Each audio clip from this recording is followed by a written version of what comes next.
வணக்கம். இன்னைக்கு சுஸ்லான் எனர்ஜி ஷேரை பத்தின ஒரு வியூ தான் பார்க்க போறோம். ஏன் அப்படின்னா, கடந்த ஆண்டுகள்ல சுஸ்லானோட ஷேர் வேல்யூ பார்த்தீங்கன்னா, உங்களுக்கு ரூ. 2, ரூ. 3, அப்புறம் ரூ. 5, ரூ. 6 அந்த ரேஞ்சில வந்து தள்ளாடிட்டு இருந்தது. கடந்த ஆண்டுகள நீங்க பார்த்திருப்பீங்க. பட் சடனா வந்து லாஸ்ட் இயர் நீங்க பார்த்தனா, அது அப்படியே வந்து ரூ. 50, ரூ. 60, ரூ. 80 வரைக்கும் வளர்ந்துருச்சு அந்த ஷேரோட வேல்யூ. எங்க ரூ. 2, ரூ. 3, ரூ. 5 இருந்த ஷேரோட வேல்யூ அப்படியே உங்களுக்கு ஒரு சில ஆண்டுகள்லயே என்ன ஆயிடுச்சுன்னா, அப்படியே கிடுகிடுன்னு வளர்ந்து 80 வரைக்கும் ரீச் ஆயிடுச்சு. இப்போ என்ன ஆயிருக்குன்னு கேட்டீங்கன்னாக்கா, ரூ. 45 அல்லது ரூ. 50 அப்படிங்கிற சப்போர்ட் எடுத்து ரூ. 54 வந்து சுஸ்லானோட ஷேர் வேல்யூ இப்போ ட்ரேட் ஆயிட்டு இருக்கு. ஸோ வரக்கூடிய நாட்கள்ல அதோட வியூ எப்படி இருக்குன்னு நம்ம சும்மா ஒரு வியூ பார்ப்போம். இது கம்ப்ளீட்டா வந்து ஒரு எஜுகேஷனல் பர்ப்பஸ்க்காக தான் நம்ம பார்க்குறோம். இது வந்து பை செல் ரெக்கமெண்டேஷன் கிடையாது. ஓகே, வாங்க வீடியோக்குள்ள போகலாம். இப்போ என்னன்னா, சுஸ்லான் ஷேரை பொறுத்த வரைக்கும் அதோட டெக்னிக்கல் சார்ட் என்ன சொல்லுது நம்ம பார்ப்போம். இப்போ நான் உங்களுக்கு டெய்லி சார்ட்ல வந்து உங்களுக்கு ஒரு வியூ நான் காமிச்சிருக்கேன். ஆக்சுவலி இப்போ என்ன நடந்துகிட்டு இருக்குன்னு பார்த்தோம்னா, இந்த பீக்ல இருந்து இறங்கி வந்துகிட்டு இருக்கான். எங்க ரூ. 83 ரூ. 80 அந்த ரேஞ்சில இருந்து அப்படியே இறங்கி உங்களுக்கு சப்போர்ட்டுக்கு வந்துருச்சு. ஓகே. மறுபடியும் ரூ. 70 போயிருக்கா. மறுபடியும் இப்ப என்ன ஆயிட்டு இருக்குன்னா, இந்த ட்ரெண்ட் லைன்ல தான் வந்து ஹை லோக்குள்ளவே ட்ரேட் ஆயிட்டு இருக்கு. ஆக்சுவலா இப்ப நல்ல ஒரு சப்போர்ட் வந்து எடுத்திருக்கான். எங்க ரூ. 50 ரூ. 52 அந்த ஜோன்ல ஒரு ஸ்ட்ராங்கான சப்போர்ட் வந்து ஃபார்ம் பண்ணிக்கிட்டே இருக்கு. இப்ப எங்க க்ளோஸ் ஆயிருக்கு? ரூ. 52 சப்போர்ட் எடுத்து ரூ. 54 வந்து க்ளோஸ் ஆயிருக்கு. பட் இப்ப ஃபர்தரா என்ன ஆகும்னு கேட்டீங்கன்னா, மேபி இந்த ஹைய வந்து டச் பண்ணலாம். இல்லையா? ஏன்னா அந்த ட்ரெண்ட் லைன் தான் அது ட்ரேட் ஆயிட்டு இருக்கு. இந்த ட்ரையாங்கிள் பேட்டர்ன்குள்ள தான் வந்து ஃபார்ம் ஆயிட்டு இருக்கான். ஏன் அப்படின்னா, இதுக்கு முன்னாடியுமே உங்கள நீங்க பாருங்களேன். இந்த சப்போர்ட் எடுத்ததுக்கு அப்புறம் ஒரு பவுன்ஸ் குடுத்துருக்கான். மறுபடியும் ஒரு சப்போர்ட், பவுன்ஸ், மறுபடியும் சப்போர்ட் எடுத்ததுக்கு அப்புறம் இவ்வளவு தூரம் மேல வந்து ரைஸ் ஆயிருக்கு. ஸோ இப்ப என்ன ஆகும்னு கேட்டீங்கன்னா, இந்த சப்போர்ட்ல உங்களுக்கு 3 தடவ சப்போர்ட்ட ஸ்ட்ராங்கா எடுத்திருக்கான். அப்ப அது மறுபடியும் கூட பவுன்ஸ் ஆகுமான்னு கேட்டீங்கன்னா, வெயிட் பண்ணி பார்ப்போம். இந்த ட்ரெண்ட் வந்து பிரேக் அவுட் பண்ணிச்சு அப்படின்னா, ஒருவேளை அது டுவர்ட்ஸ் ட்ரெண்ட் கன்டினியூஷன் ஆகுறதுக்கான வாய்ப்புகள் எதிர்பார்க்கலாம். ஓகே. ஏன் சொல்ல வரேன்னு கேட்டீங்கன்னா, இதுக்கு முன்னாடி வந்து அந்த மாரி விஷயங்கள் நடந்திருக்கு. பர்ட்டிகுலரா சுஸ்லானோட ஷேர் ஏன் அந்த அளவுக்கு பூம் ஆகிச்சுன்னு கேட்டீங்கன்னா, கவர்மெண்ட்டோட சப்போர்ட் தான். மேக் இன் இண்டியாவோட சப்போர்ட் வந்து ரொம்ப ரொம்ப உதவியா இருந்திருக்கு சுஸ்லானோட ஷேருக்கு.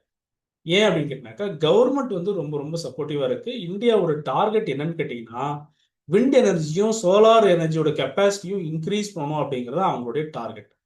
ஸோ அதனால என்ன பண்றாங்கன்னா, ரினியூவபிள் ப்ராஜெக்ட் வந்து அவங்க டெண்டர்ஸ் அதிகமா குடுக்குறாங்க. இன்சென்டிவ்ஸ் இன்கிரீஸ் பண்ணிட்டு இருக்காங்க.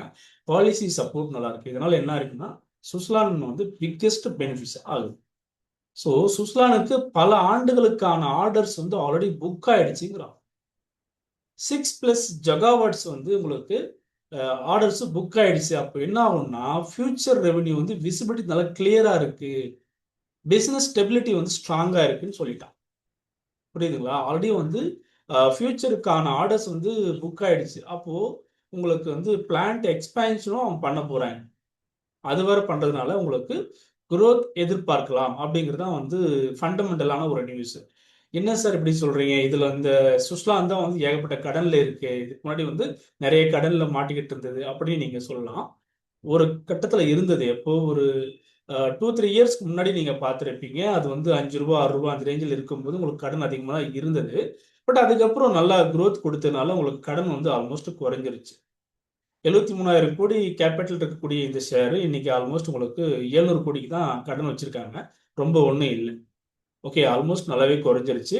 அதனால வந்து அத பத்தி நம்ம இன்ட்ரெஸ்ட் பர்டனும் குறைஞ்சிருக்கு. நல்லா இருக்கும்னு எதிர்பார்க்கலாம். லாஸ்ட் ஃபியூ குவார்ட்டர்ஸ்ல நீங்க பார்த்திருப்பீங்க. ரெவென்யூ குரோத் நல்லா இருக்கு. ப்ராஃபிட் நல்லா குடுத்துக்கிட்டு இருக்காங்க. அத நீங்க வந்துட்டு மென்ஷன் பண்ணணும். ஓகே.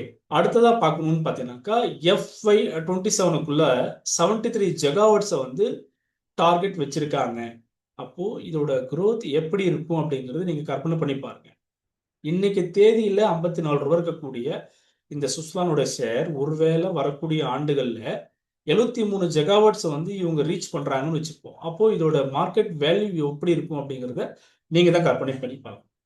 ஸோ இதெல்லாம் வந்து பிசினஸ் டுடே அப்படிங்கிற நியூஸ்ல வந்து கொடுத்துருக்காங்க. ஸோ கவர்மெண்ட் பாலிசியுமே வந்து அப்டேட் பண்ணியிருக்காங்க. நீங்க செக் பண்ணி பார்க்கலாம். இன்சென்டிவ்ஸ் கொடுத்துருக்காங்க. மேக் இன் இண்டியா வந்து சப்போர்ட் பண்ணிட்டு இருக்காங்க. ஸோ லோக்கல் கம்பெனிஸ்க்கு வந்து ப்ரிஃபரன்ஸ் கொடுத்துட்டு இருக்காங்க. ஸோ சுஸ்லானுக்கு வந்து 6+ ஜெகாவட்ஸ் ஆர்டர் வந்து ஆல்ரெடி புக் ஆயிருச்சு. ஃபியூச்சர் ரெவன்யூ வந்து நல்லா சூப்பராக இருக்கு. பிஸ்னஸ் விசிபிலிட்டி நல்லா கிளியரா இருக்கு. So okay. ஸோ இதெல்லாம் நீங்க வந்து கம்பேர் பண்ணி பார்த்துக்கோங்க. நம்ம வந்து ஏதாச்சும் ஒரு ஃபியூச்சருக்கு நல்ல ஒரு இன்வெஸ்ட்மெண்ட் ஸ்டாக்ஸ் வேணும்னு நினைக்கிறவங்க இதை வந்து நீங்க உங்களுக்கு தெரிஞ்ச அட்வைசர் மூலயமா கன்சிடர் பண்ணிக்கிட்டு நீங்க இதை பிளான் பண்ணணும். மற்றபடி இதை வந்து பைசல் ரெக்கமெண்டேஷன் நாங்கள் வந்து அட்வைஸ் பண்றது கிடையாது. ஓகே. ஸோ இதை தான் உங்களுக்கு நான் சொன்னேன். மேனுஃபேக்சரிங் எக்ஸ்பேன்ஷன் இருக்கு. நியூ பிளேட் மேனுஃபேக்சரிங் யூனிட்டை வந்து அவங்க இன்க்ரீஸ் பண்ணிட்டு இருக்காங்க. ப்ரொடக்ஷன் கெப்பாசிட்டியை வந்து எக்ஸ்பெண்ட் பண்றதுனால உங்களுக்கு இன்னமும் கூட இதோட growth வந்து நல்லாவே எதிர்பார்க்கலாம். ஓகே. இந்த மாதிரி நிறைய விஷயங்கள் வந்து பாசிட்டிவா இருக்கு. வெயிட் பண்ணி பாருங்க. இதுக்கு முன்னாடி எப்படி வந்து இந்த ஷேரோட வேல்யூ வந்து 10 ரூபாயில இருந்த ஷேர் உங்களுக்கு 8 ரூபாய் 80 ரூபாய்க்கு ரீச் ஆச்சு. 5 ரூபாய் 6 ரூபாய் 7 ரூபாய் இருந்த ஷேரு 80 ரூபாய் வரைக்கும் மேல வளர்ந்துருக்கு. அந்த அளவுக்கு growth கொடுத்த ஒரு ஷேர் மறுபடியும் கூட அந்த ஹையை டச் பண்ணுமான்னு கேட்டீங்கன்னா மேபி வரலாம். ஏன்னா வந்து இந்த அளவுக்கு ஆர்டர்ஸ் இருக்கிறதுனால எதிர்பார்க்கலாம். ஓகே. இந்த வீடியோ உங்களுக்கு பிடிச்சிருக்கும்னு நினைக்கிறேன். மறக்காம நீங்களும் உங்களுடைய ஃப்ரெண்ட்ஸுங்களுக்கும் ஃபார்வர்ட் பண்ணுங்க, லைக்ஸ் பண்ணுங்க, கமெண்ட் இருந்தால் பதிவு பண்ணுங்க. மறக்காம டிமெட் அக்கௌண்ட் வந்து நம்மகிட்ட ஓப்பன் பண்ணி நம்மளுடைய குரூப்ல ஜாயின் பண்ணிக்கோங்க. நன்றி.